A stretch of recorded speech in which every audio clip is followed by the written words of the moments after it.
The Blue Ridge Mountains extend 550 miles through 8 states from Pennsylvania to Georgia. At 1.2 billion years old, they are the oldest in the continental United States. The southern portion of the range passes through the Pisgah National Forest in western North Carolina. Once a vast wilderness, the forest provided for agriculture, industry, and expansion, and today provides recreation for millions of visitors each year. Within the boundaries of the Pisgah Forest is the Davidson River. The Davidson winds through 13 miles of ancient gorges and along stretches of old-growth forests. Considered one of the best trout streams in the U.S., the Davidson's popularity increases the challenges of sustaining its resources. A river that offers abundant habitat for trout can likely sustain its ecosystem if not significantly altered. That particular stretch of stream, it was totally different than most any place else you can find on the river. Over the years that had been used for logging, so there was no natural stream beds there anymore. People were harvesting the river for the stone, for construction. So that whole stream bed had been manipulated, if you will, into something that it didn't resemble 50 years prior. Understanding the challenges of restoring the Davidson begins with understanding its past.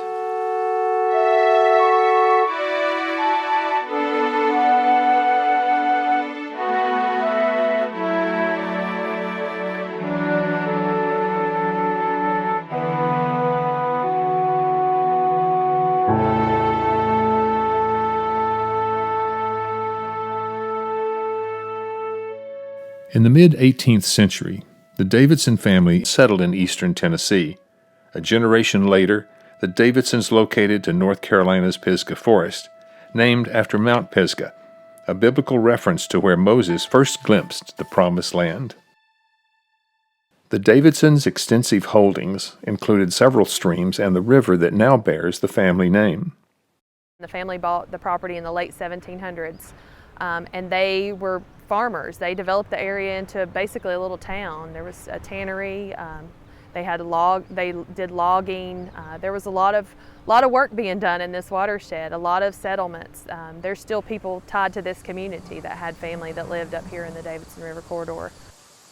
The forest provided materials for fences, bridges, and fuel.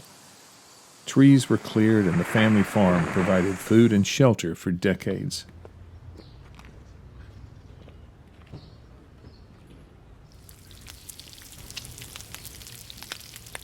Through the last half of the 19th century, more of the primal forest transitioned to private ownership.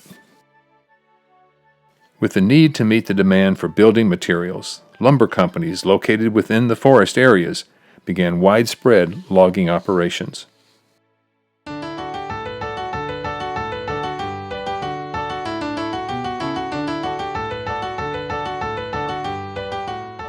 In 1888, George Washington Vanderbilt II purchased 2,000 acres for construction of his mansion near Asheville.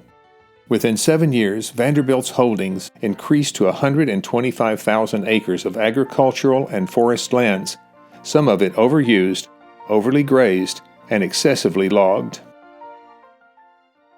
In 1912, Vanderbilt sold 68,000 acres to Lewis Carr. On this land, Carr built a sawmill and a lumber yard for his logging company. The Carr Lumber Company had rights to that lumber until after the 20s, and so it was heavily logged. Carr operated over 100 miles of railroad to transport the timber to his sawmill, but because of the mountainous terrain and limited access, it was more efficient to move the logs to the mills by floating them down nearby streams. And the Davidson River was actually used to pull those logs downstream. In March 1914, Vanderbilt passed away from complications following an appendectomy. After his death, his widow sold approximately 86,000 acres to the United States Forest Service, fulfilling her husband's wishes to create the core of the Pisgah National Forest. The U.S. Forest Service, barely 10 years old at the time, assumed the management of the vast forest and its waterways like the Davidson River. logging operations diminished and finally ceased following the sale of the forest to the federal government. But the impact on the Davidson River from past logging remained.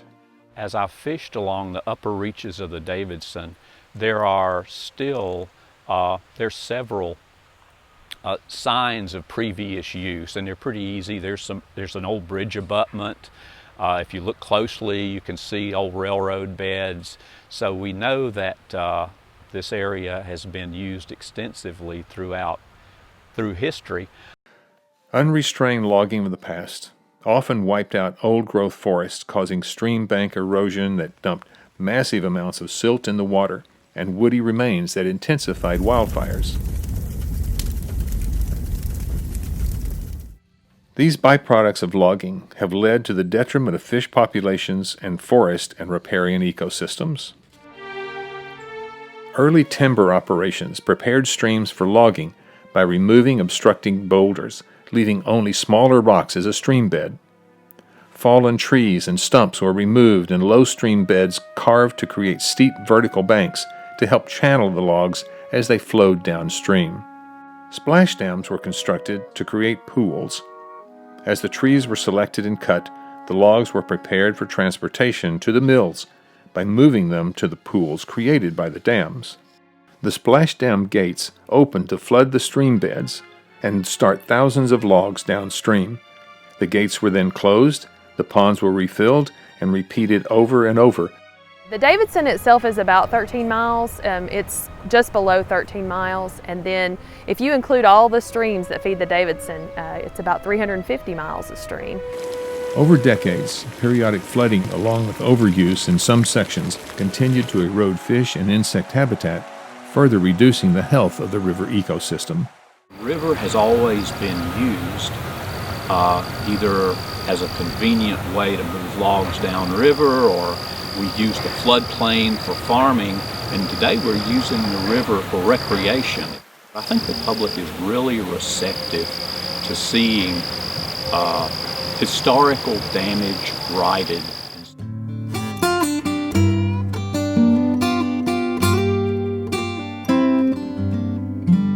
It all started with some ideas, and Trout Unlimited came to the Forest Service, Pisgah District, and started talking to them about wanting to do some work in channel for habitat improvement, for bank stability, for fishing improvement. The intent was to look at the existing access points that have been installed by the chapter, which were basically timbers, rebar, gravel, to stabilize those banks. So there were 7 of those.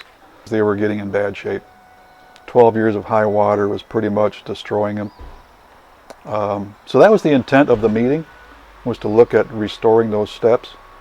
The Forest Service brought up the discussion about the stream bed itself. It was channelized, lacking habitat. What could we do to improve the stream bed? Go to the site for one reason and come away with a whole different idea on what to do to improve it. Extensive plans were developed and shared to carefully describe the task and timing of the restoration. Because of the widespread popularity of the Davidson River and the estimated cost of the project, the Rocky River chapter of Trout Unlimited in Charlotte was approached as a partner. I attended a meeting here locally with all of the other chapter presidents and sat down next to Brian Eskew. This is some stream work that our chapter's not been able to do for many years, and we're actually going to be able to see how we're making a really big positive impact on the river itself. I'm super excited that Rocky River is interested in helping us with some work. You know, when I went and spoke to their chapter, they're out here all the time fishing, so they're happy to put their money and their efforts into work that we're doing over here on the Davidson. With support from Forest Service staff, the 2 chapters dedicated funding for the project to enhance a specific section of the river.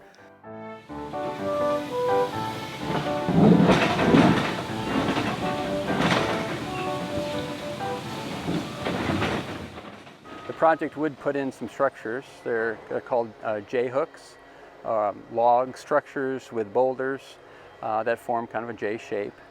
And they pull water from one bank into the center and maintain a pool.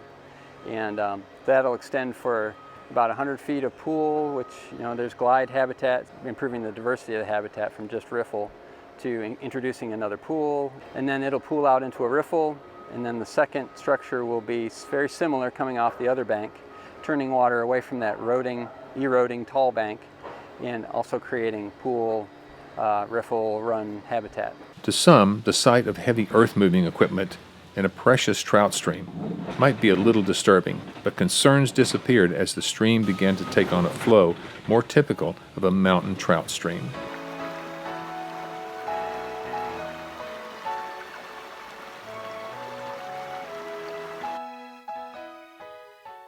Boulders were placed into the water according to the plans and gently nudged to create the optimal flow patterns.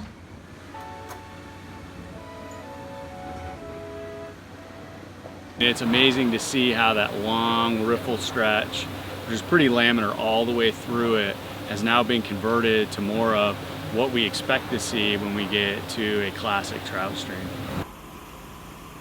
Trees cut down along the bank were placed back in the stream to provide habitat for insects.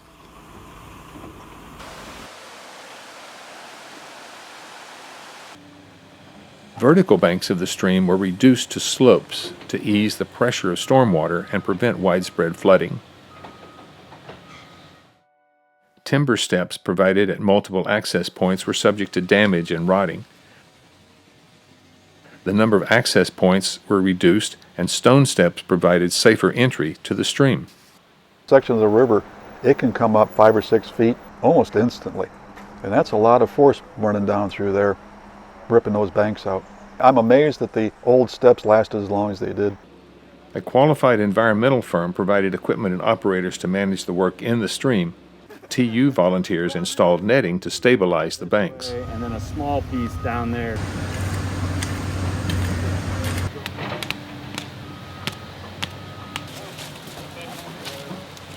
As summer changed to fall, the final stage of the restoration was to address the riparian zone along the bank. We still got to do the planting and the fence relocation. I'm working on that now. I was hoping to do it in October. The life stakes are actually cut from living plants in the forest. They have to wait basically for them to go dormant. You don't want to cut them green. So we may not be doing staking and stuff until mid-November. Planting vegetation along the edge of the stream stabilizes the soil and reduces the deposit of silt from the bank. This is the first time that I know of where we are actually impacting the stream from the center of the stream bed all the way out to the banks, and it is really, really exciting to see. The efforts of many over a 2-year period help restore a small portion of a trout stream in one national forest. The combined efforts on the Davidson River provides an example of sharing a vision and committing to making that vision a reality, if done collectively. What we do today as consumers of our natural environment can make a positive difference, even perhaps another century from now.